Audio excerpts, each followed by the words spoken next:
Are you ready, Jess? You're on. Hey, Facebook friends. We're going to give a testimony tonight. Jimmy, hold up. I'm going to testify. We're good. I think if everybody can hear me, we're good. Well, if you don't know, some of you are new-ish. I am Tim Judd. This is Jessica Judd. She's my wife.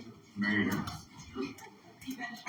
Eventually. That's another story. If you want to listen to some of the things that I'm going to kind of leave out, because Jessica just did her testimony on Thanksgiving, you can go on Facebook and go to the Facebook group, Motley Methodist Church, and catch you in the back.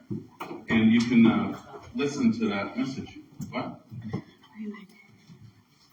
You don't need to be my tech person. I'm good. I think. I'm my own tech person. Anyway, let's get to it. I'm going to say that a lot tonight. Just like that. But anyway, I grew up south of Staples. I went to Staples Motley School. It was Staples School back in my day, because we weren't paired with Motley yet. But I went to Staples School, grew up just south of Staples. South of Staples, not just south, but 15 miles south of Staples. Out in the country, parents both worked. I grew up, we were fairly well off. We didn't have a lot of money, but we weren't hurting for money. My parents loved me. I had 3 brothers, and they were all older than me. So in the summers, I would get beat by my brothers. But it was we had a good life. We had a good life. It seems to be wrong. We had a good life out there. I have some children here. I've seen some of you born. I've seen the rest of you as children. So you all know me pretty much. Anyway. As a kid, I grew up. Should I say what church I grew up in? No, I didn't. Okay. I grew up as a Seventh-day Adventist, and we went to church on Saturday because the Seventh-day Adventist denomination believes that Saturday is the Sabbath, which is technically true. We were fairly strict in some things. We were very religious. We went to church every week. I didn't skip church unless I was extremely sick, probably throwing up. But we kept, the Seventh-day Adventist Church really focuses on Levitical law and the Ten Commandments. The Ten Commandments it's not a bad thing to still obey the Ten Commandments. They weren't taken away by what the Lord did for us on the cross. But we are under a new covenant. So I believe that we shouldn't put the focus on that. We should put the focus on the new covenant of Jesus Christ. Right? But anyway, I grew up in a very works-based religion. It was, you go to church on Saturday, you don't. You keep the Sabbath holy. You do keep the Sabbath holy. You keep the Sabbath holy. You don't eat certain things like pork and shellfish and all of that. So I grew up very legalistic, is what you call it, works-based. And I believed I had to work my way to heaven. I knew about Jesus. We talked about Jesus in church. We may even talk about the saving grace of Jesus. I don't remember that as much. It was usually the second coming. That's what Advent means, second coming. And so they would talk about the second coming of Jesus quite often. But how to be saved was not really in the conversation much. I didn't read my Bible. I wasn't really, and maybe they told me to, I just didn't. But, so that's kind of my religious experience as a child. everything else was very secular in my life.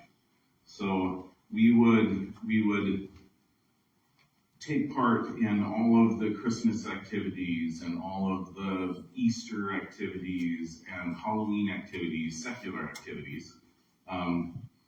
So Santa Claus was really big in our house. He would leave notes, and we would write in notes and cookies and milk, and they would even do tracks on the roof to try to convince us that Santa was real.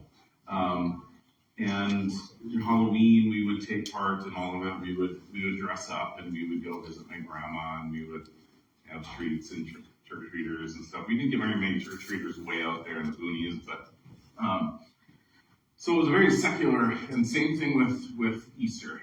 We had the Easter bunny came and hit our basket, and so I was raised with all of these very spiritual things in Christmas time, where we talked about Jesus in the manger and all of that, Jesus' birth. In Easter we talked about his death and resurrection, but it was all mixed in with all this secular stuff.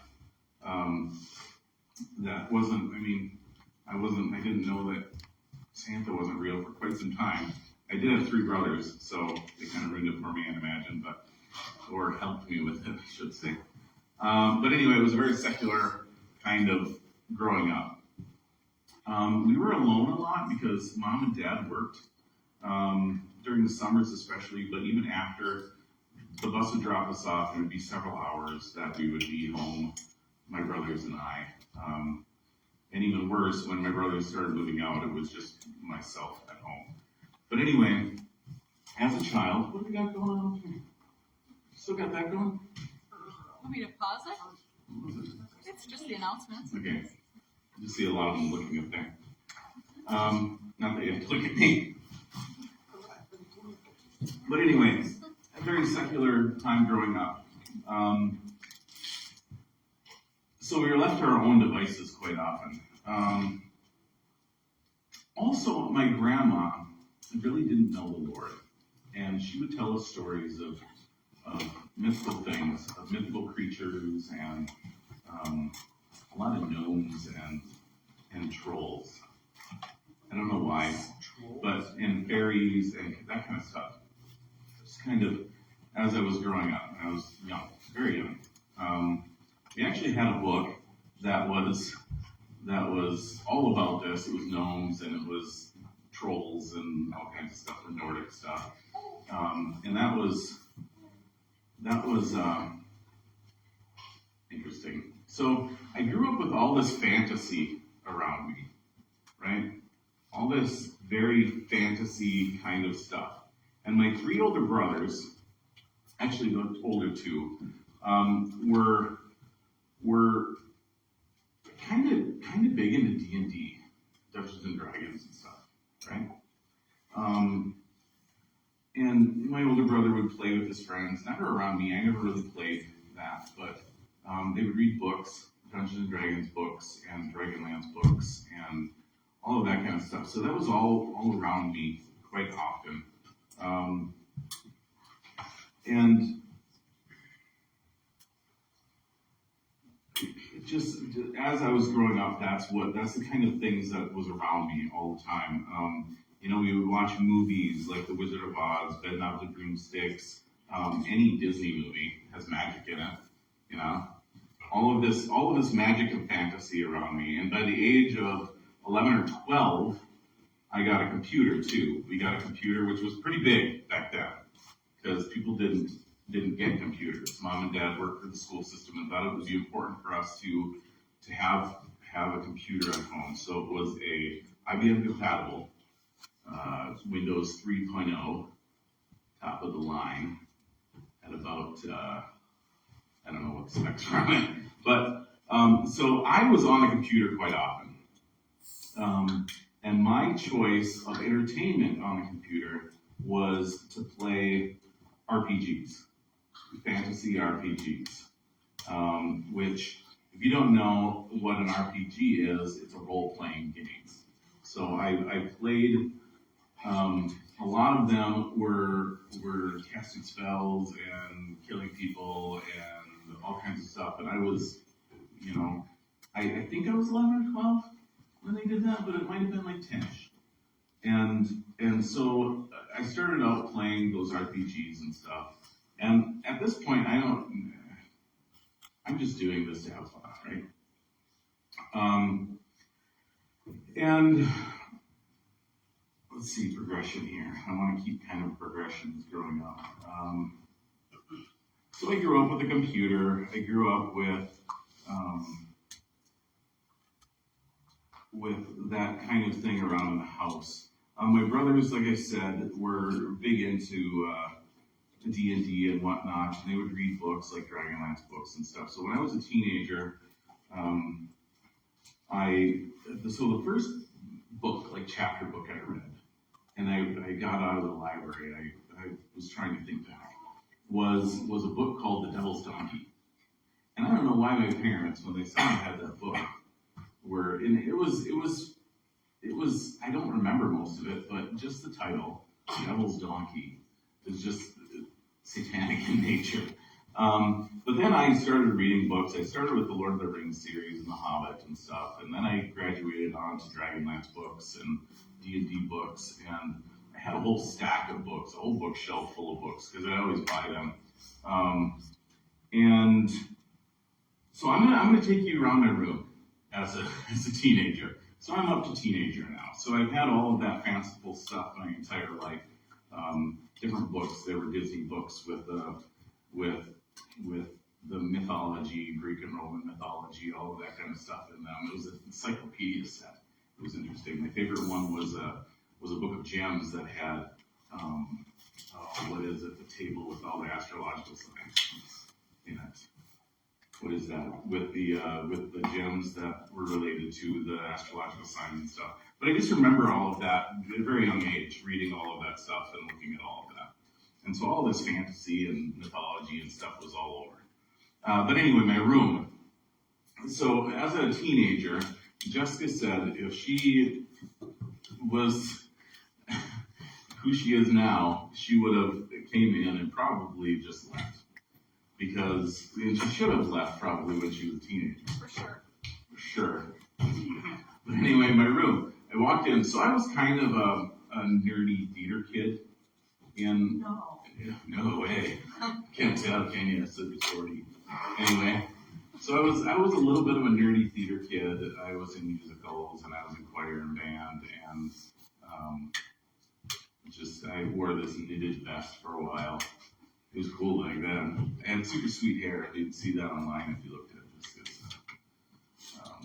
things that her testimony. But anyway, my room. As you go into my room, I open the door, and off to the right, you'd see a dartboard with all kinds of knife holes in it, along with the board that was on my wall. Up above that was a deer rack with medallions and pendants hanging off of it. Off to the right, then, was a shelf with some like jars and stuff on it, with some rings and stuff hanging. And then I had a desk with minifigures that I would paint, little fantasy minifigures on the desk, and I would paint them. Anyway, I would paint them. Sorry if you take minifigs, but anyway, and then on the wall I would have. So I would spend a lot of time outside, and I'd find these stabs, and I'd carve them, and I would make wizard stabs. And so these wizard stabs were hanging on my wall, 3-4 of them hanging on my wall with Christmas lights. I had Christmas lights hanging on my wall too. It's pretty sweet. Anyway, but then there were posters of like fantasy things, like Lord of the Rings. I had a calendar that I cut up and put Lord of the Rings pictures all over, and then just strange pictures all over the place. And I was in art classes a lot because I didn't like school. I wasn't very good at school, mostly because I didn't do anything. I didn't do any work, and I failed a few of my classes. And a lot of people are surprised when I tell them that. I don't know if I look smart, but because I wear glasses, maybe. But anyway, I wasn't very good at school because I never did anything. I didn't do any of my work or anything. So, anyway, keep on going around. And I always had that kind of stuff. I started collecting swords. Swords were on my wall, and those wizard staves and like spell component things and stuff. I never did any magic. I never tried, never dabbled in any magic. And that's where I think the Lord really kept me protected from that kind of thing. But there were I'd burn incense, and my incense holder was a wizard holding the incense and whatnot. It was just a very fantasy kind of based room. It was weird. But anyway, so that's kind of what I lived in until I, met Jessica, and she kind of started to sort me out. Jessica did, through the help of the Lord, obviously. I imagine she was praying for me. Maybe not. I prayed for you. Good job, Jess. But anyway, so that's kind of who Tim Judd was growing up, and not just that, of course. I mean, I did other things. I went all into fantasy and stuff like that, but that was a lot of the things that kind of drew me. Anyway, so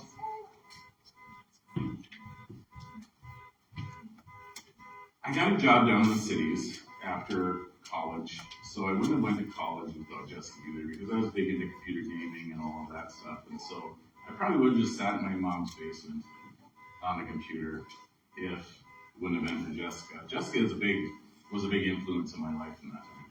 But anyway, I wanted to keep this around 15 minutes. I think I'm still over, but so as I grew up and I got a job down in the cities, I was living by myself on a computer all the time. I didn't go out, didn't do anything. I went out and got Stouffer's lasagna dinners and ate them.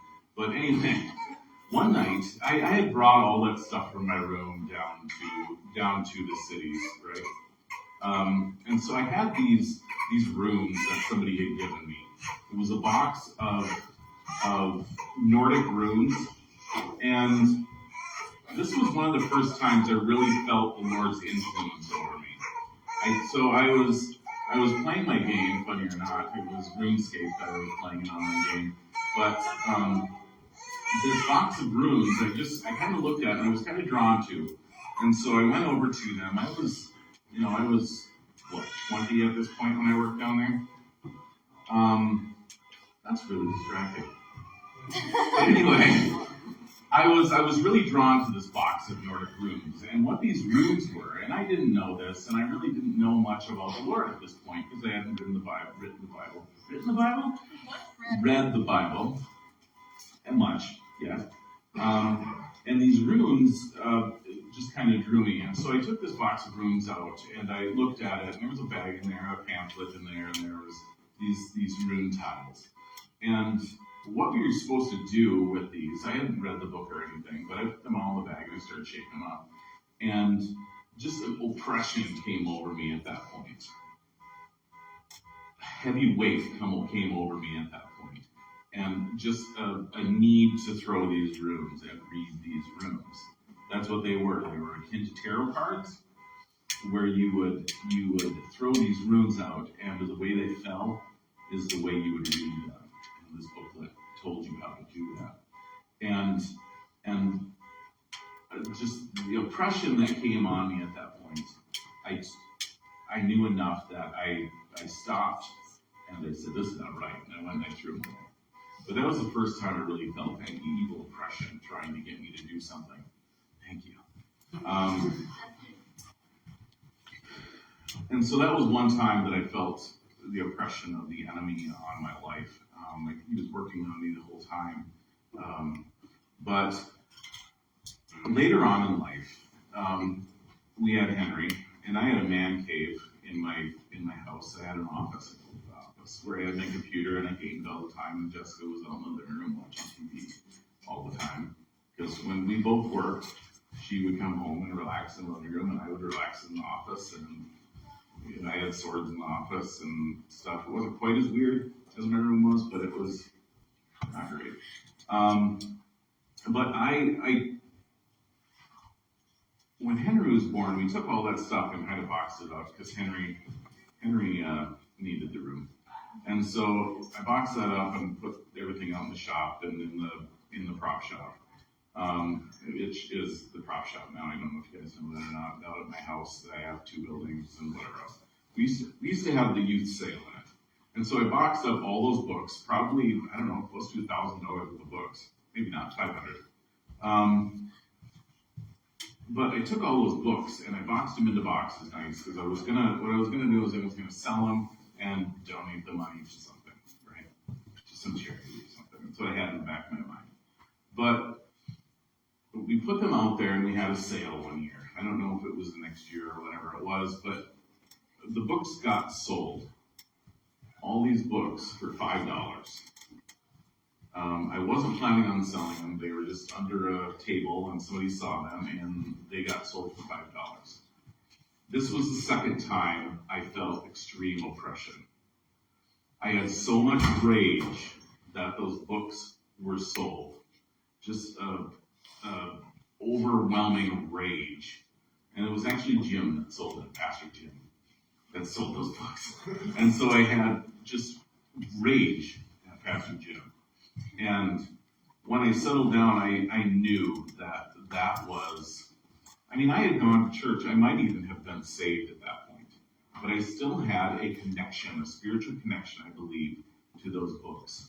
Because it wasn't a oh shoot, he shows all those books, I was going to donate them and do whatever else. But it was I just mad.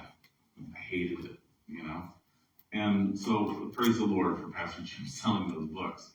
But that was an unhealthy connection to those books. But those books were my idol. I read those books instead of the Bible as I was growing up in my teenage years. And so we need to watch what we put in place of the Lord and put in place of His Word, because there are spiritual connections to those kind of things. So that's kind of who I was.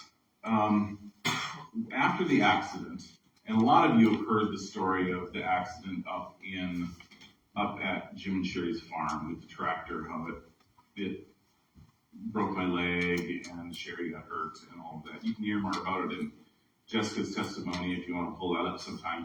But after that, I started going not only to the Seventh-day Adventist church, but I would go to the little white church that Jim was speaking to that's at our house that we do the youth sale in. That was the Free Methodist church at the time. And so I started going to church there. Sometime, I don't know when it was, but I gave my life to the Lord there during a evening of prayer.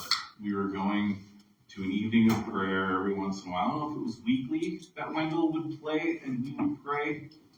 When was that? But it was one of those times that when I was praying, my head started spinning. Not this head spinning, but in my mind, I was spinning. And I felt really close to the Lord at that time, and I did give my life over to the Lord during that time. And it wasn't a change right there. It was a gradual change for me, but I did give my life to the Lord there, and He worked on me into the place that I am now, where I fully trust Him and believe in Him and His grace for me. So if you have a family that, they know the Lord, they think they know the Lord, and they might even know the Lord, you need to start to make the Lord your own. That's what was happening in my life when I was saved. I started to read the Bible every day. I started to, attend church. We were attending both churches, but we finally stopped attending the Seventh-day Adventist church because the truth wasn't there. So we attended that church. I was saved. Praise the Lord. You can be too. Ask Jessica, me, or Craig how to do that. If you don't have any idea, afterwards sometime, just grab us. The Lord loves you. He wants to be your friend. He wants to be your Lord. He wants you to sacrifice everything for him because he is worth it. Okay? Yes. Cool. That was my